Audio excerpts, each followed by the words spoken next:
So I have the akromaster fuse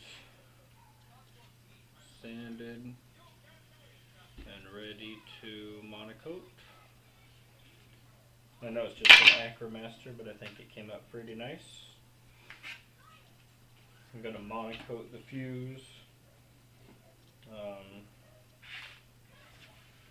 I'm only shooting a video on this just kind of because I haven't shot any videos today. But also, there has been a pretty good interest in my fuse monocoating. A couple of guys have told me they like the method I use, so I'll monocoat this one. In fact, the akromaster fuse will be very, very easy because there's no canopy, and after I cut out the canopy and you glue it on with that canopy glue, it'll actually glue really nice to the monocoat. This Formula 560 canopy glue will glue the canopy to the monocoat really nice.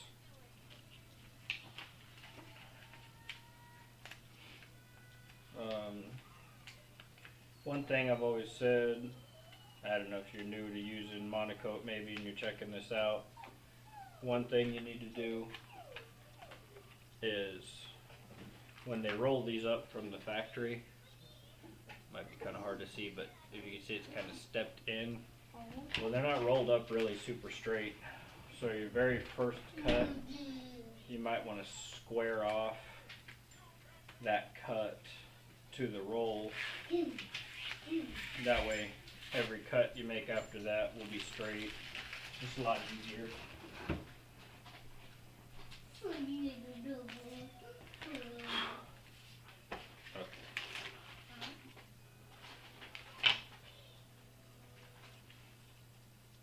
So get it. I'm going to try and stay within the camera here, but I already have a couple good videos up of doing this over on Control Line Craftsman, and they're really long, so I'm just going to kind of do this at my own pace, I think.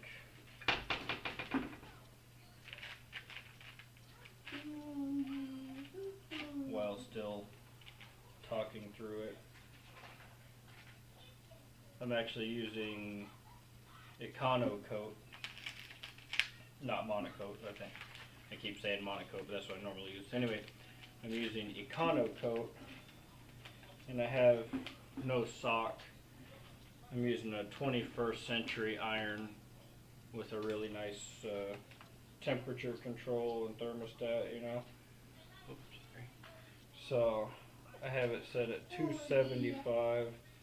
I heated it up to 300 and then turned it down. So I start at the doublers themselves and stick it not on the doubler, but right on the balsa right behind it. I know it's all white, but kind of hard to see. So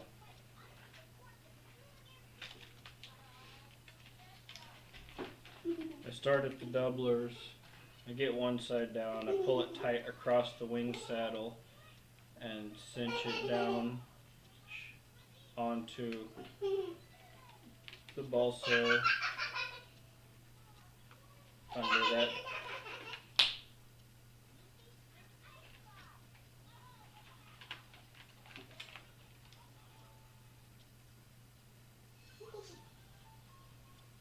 And then I get it up onto the bevel of the doubler after I got both sides cinched onto the balsa.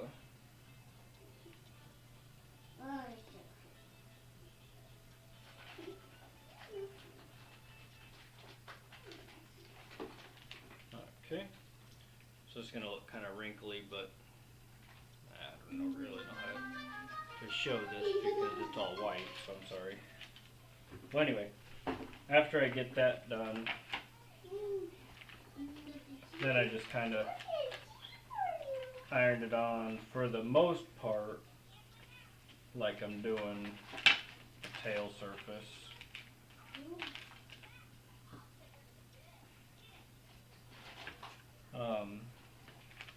I was contemplating good ways in my head of how I want to do this electric motor box because of the way it sat in, so I figured why not do it kind of like an arc where I'm gonna monocoat the fuse, glue the box in, and then I might just clear dope the box. I know it's electric, so it's kind of doesn't matter. I don't know, but I want it to look good too. So I might just clear dope the box so it looks good. But I might also monocoat that box. I'm not sure yet.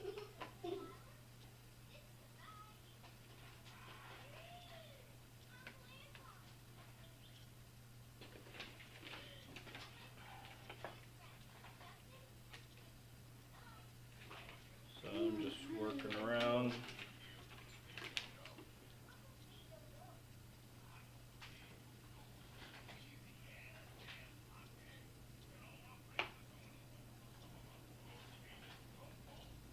One of the things I do is I pull this to where I get wrinkles like that, and then I iron the wrinkle out before I stick it down to the wood.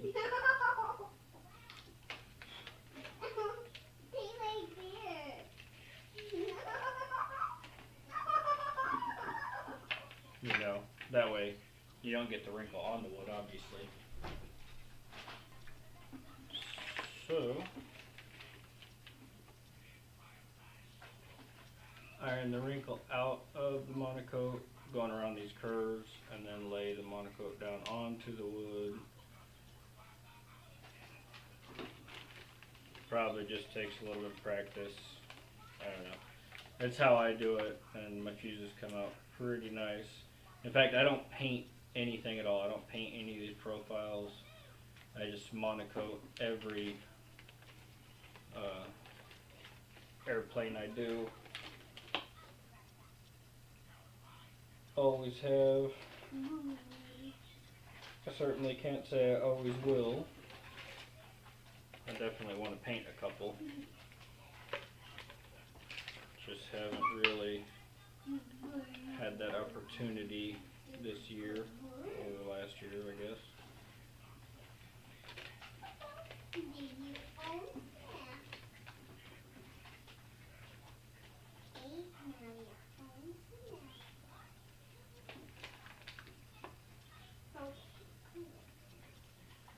So by doing this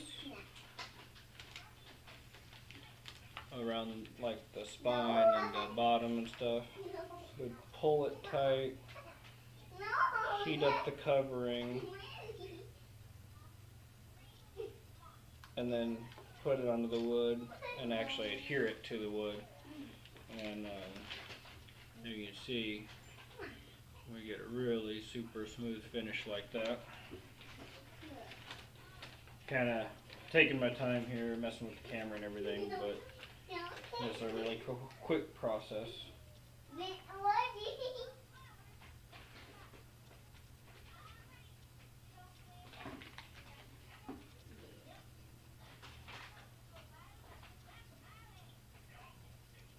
And then so I go from the monocoat side all the way over to the side I'm not currently doing, and then stop right at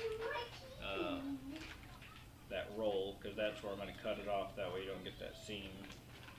You always hide the cutoff in a curve right at the end of the radius before it gets straight. That would be the best way.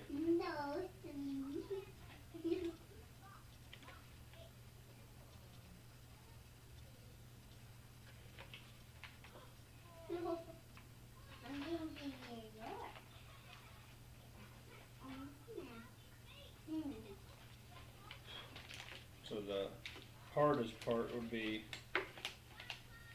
getting around this bevel.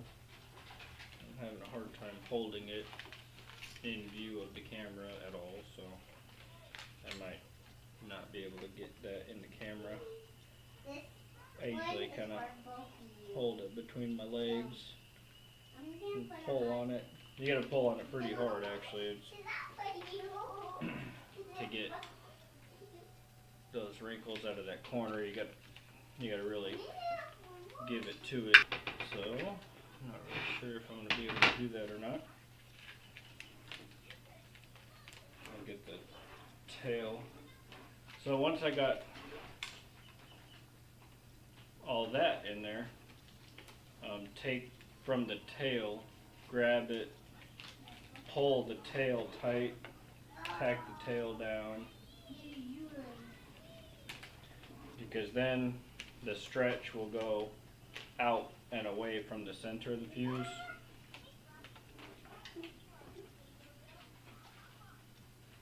You don't really want to hit the middle. You want to kind of go center up and then pull on the bottom and go center down.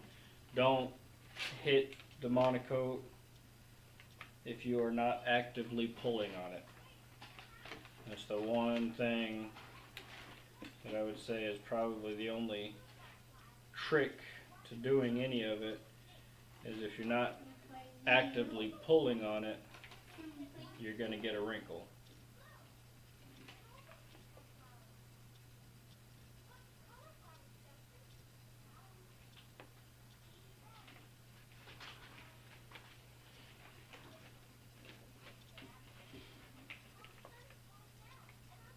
I guess the reason for that is, since you're doing a fuse, you just really have to keep in mind that there's nowhere for the trapped air to go if you trap air. I don't have any exit holes in this fuse. I mean, it's just a slab. So in a wing, obviously it can go out the lead out guide holes and stuff like that, so it's not as critical. This, you just always have to make sure that you leave somewhere for the air to go. So that's why I was saying center up and then center down. Pull on it and work towards the radius. Work the air out, work the bubbles out, whatever you want to call it. Now you see, it comes out. I mean, if you sand the fuse properly and seal it and all that, it comes out pretty nice.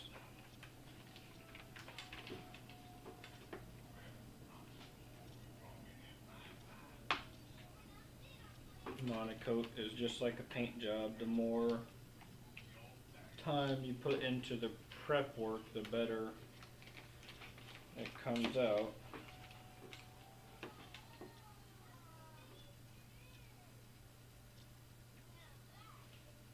Knives work from the tail towards the nose on this section right here, just so I can work that all into the wing saddle, and all that slack that I had nowhere to recover to just shoves itself right into the wing saddle, and as you can see, it's right there.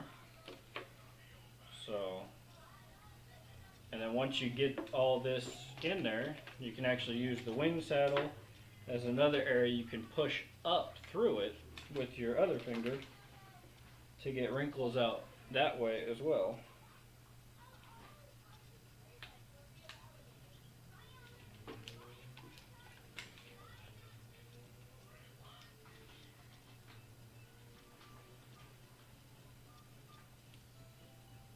Working out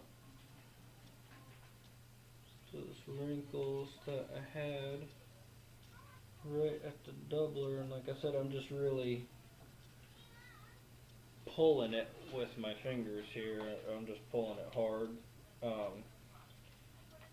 If you get the covering too hot and you're pulling like that, you could pull it off, you know.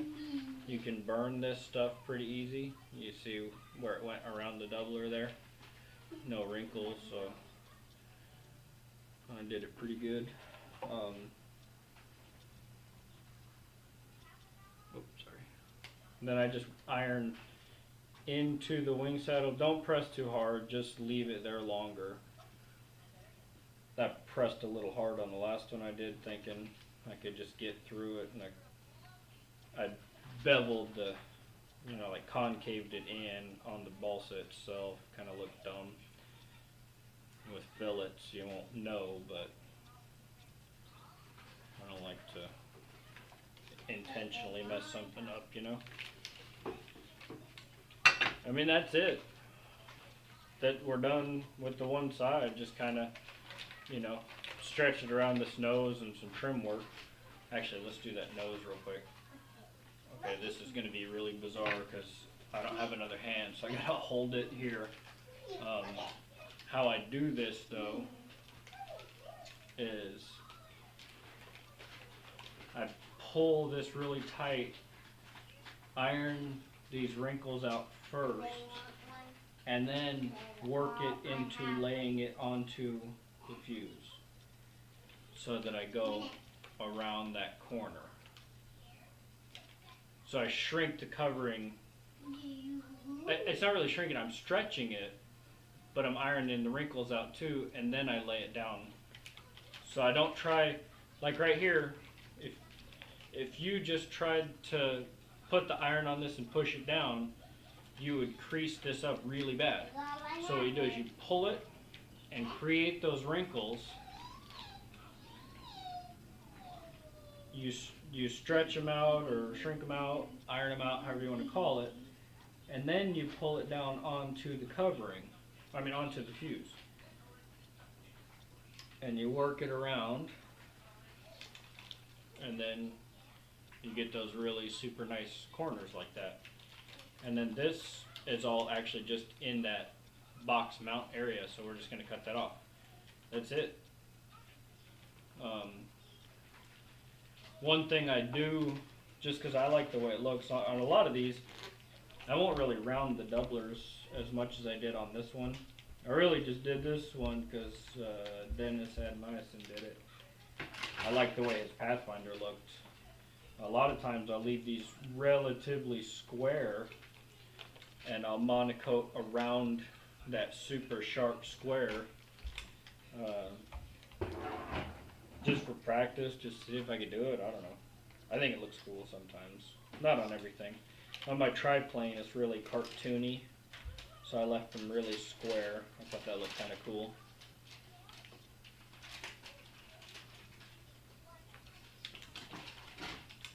Sorry.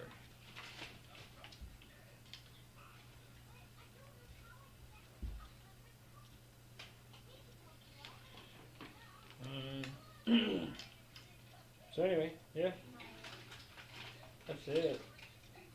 That is